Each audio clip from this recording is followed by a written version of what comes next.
పెద్దపల్లి జిల్లాలో రాష్ట్ర మంత్రుల బృందం పర్యటించింది. కొనుగోలు కేంద్రాలను సందర్శించిన బృందం రైతులతో మాట్లాడి సమస్యలను అడిగి తెలుసుకుంది.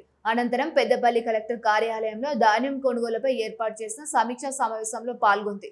జిల్లా అధికారులు, రైస్ మిల్లుల యజమానులతో సమావేశాన్ని నిర్వహించిన కొనుగోలు వేగవంతం చేయాలని ఆదేశించారు. ఈ సందర్భంగా మంత్రులు మాట్లాడుతూ వరి పండించిన రైతులకు ఎలాంటి ఇబ్బందులు లేకుండా చూసుకుంటామన్నారు మంత్రులు.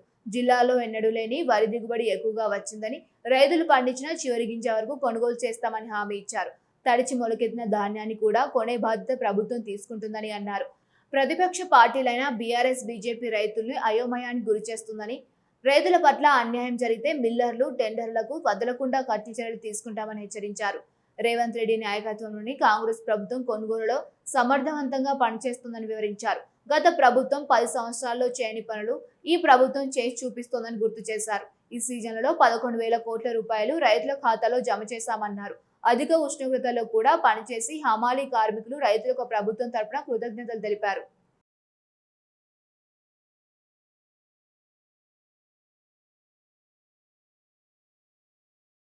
ప్రభుత్వం పూర్తి స్థాయిలో దాని పరంగా స్పందించి కరెంటు ఇబ్బంది లేకుండా, నీటికి ఇబ్బంది లేకుండా చేసిన ప్రయత్నంలో దిగుబడి ఎక్కువైంది.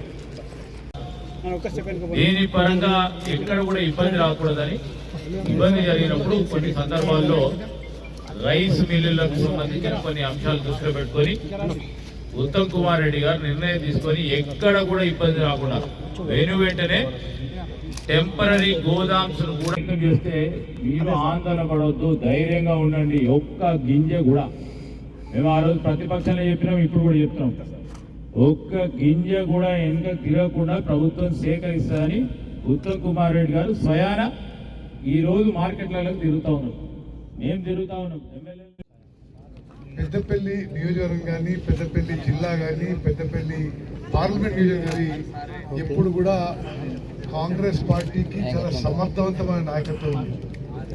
మరి మీ అందరినీ కలవడం నాకు ఎంతో సంతోషం అని చెప్పి మనవి చేస్తూ, నిజంగా 2-3 విషయాల్లో మీరు చెప్పిన విషయాలు మీడియా మిత్రులకు నేను రిక్వెస్ట్ చేస్తున్నా, మీరే అది హైలైట్ చేయండి. ప్రతిపక్షాలు, బీజేపీ, బీఆర్ఎస్ వాళ్ళు ఎక్కడో మరి రైతులకి మోసం జరుగుతుంది, తాలు తరుగులో కట్టింగ్ అవుతుంది, 10 కిలోలు అవుతుందని చెప్పిండ్రు. ఇక్కడ రమణారావు గారు ఇక్కడనే ఉదాహరణ చెప్పిండ్రు. ఈ రైతులు తాలు తరుగుకి కట్టింగ్ లేదు మన కాంగ్రెస్ ప్రభుత్వంలో. ఎక్కడన్నా మన దృష్టికి వస్తే రైతులకు ఏమైనా నష్టం జరిగితే ఎవరు చేసినా మిల్లర్లు కానీ, వ్యాపారస్తులు కానీ, ట్రేడర్లు కానీ కఠిన చర్యలు తప్పవు అని చెప్పి సివిల్ సప్లైస్ మినిస్టర్ కూడా హెచ్చరిస్తున్నారు. అదేవిధంగా మీడియా మిత్రులకు మనవి చేస్తున్నా, ఏ విధంగానైతే పెద్దపల్లి జిల్లాలో ప్రాంతంలో చాలా సమర్థవంతంగా, చాలా మంచిగా ఈ ప్రొక్యూర్మెంట్, ఈ కొనుగోలు ప్రక్రియ జరుగుతుందో, తెలంగాణ రాష్ట్ర వ్యాప్తంగా కూడా ఈ ప్యాడీ ప్రొక్యూర్మెంట్ ఆపరేషన్, ఈ వడ్ల కొనుగోలు ప్రక్రియ మా కాంగ్రెస్ ప్రభుత్వం, ముఖ్యమంత్రి రేవంత్ రెడ్డి గారి నాయకత్వంలోని కాంగ్రెస్ ప్రభుత్వం చాలా సమర్థవంతంగా నిర్వహిస్తుందని మనం చేస్తున్నాం. మీ అందరికీ తెలవాలి, భారతదేశంలో స్వాతంత్రం వచ్చిన తర్వాత 29 రాష్ట్రాల్లో ఎక్కువ వరి ధాన్యం పండింది. ఇప్పుడు రమణ అన్నట్టుగా ఈ 5 సార్లు తెలంగాణలో ఈ 5 పంటల్లో ఎక్కువ వరి వండింది తెలంగాణ రాష్ట్రంలో. ఎక్కువ వరి వండింది, ఎక్కువ వరి సేకరించబడ్డది, ఎక్కువ ప్యాడీ ప్రొక్యూర్మెంట్ అయింది.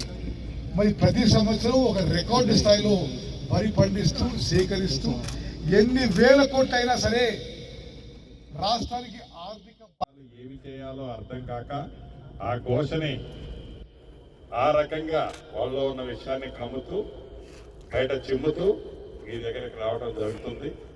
అడిచినా కూడా కొంటామని పదే పదే గౌరవ ఆ శాఖ మంత్రివర్యులు ఉత్తమ్ కుమార్ రెడ్డి గారు చెప్తున్నా కూడా అది పట్టించుకోకుండా మీరు ఇచ్చేలా ఇచ్చేయాలని కళ్ళబల్లి మాటలు చెప్తున్నా ప్రతిపక్షాలకి ఈసారి ఆ స్థానం కూడా దక్కకుండా మీ దీవెనలో ఈ ప్రభుత్వానికి ఉంటాయని కోరుతూ